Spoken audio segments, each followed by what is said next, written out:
হঠাৎ করেই ছেলেকে নিয়ে ডক্টরের কাছে গেলাম। তো হ্যালো এভরিওয়ান, আসসালামু আলাইকুম। আজকে হঠাৎ করেই আমার ছেলেটা অসুস্থ হয়ে পড়ে। তো সকালবেলা ঘুম থেকে উঠেই দেখলাম ছেলেটার চোখটা একটু ফোলা।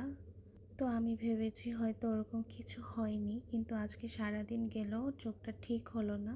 তো আমি আর বসে থাকিনি, তো ওকে নিয়ে সন্ধ্যার পরই বের হয়ে গেলাম ডাক্তারের কাছে। তো আপনারা একটু আমার ছেলের জন্য দোয়া করবেন, আল্লাহ যেন ওকে সুস্থ রাখে, ভালো রাখে।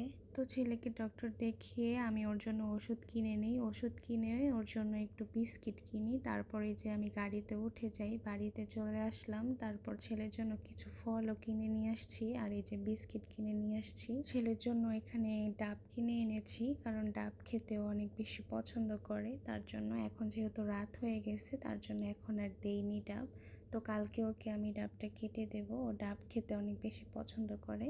তো আজকে এই পর্যন্তই। আমার ছেলের জন্য দোয়া করবেন। আল্লাহ হাফেজ।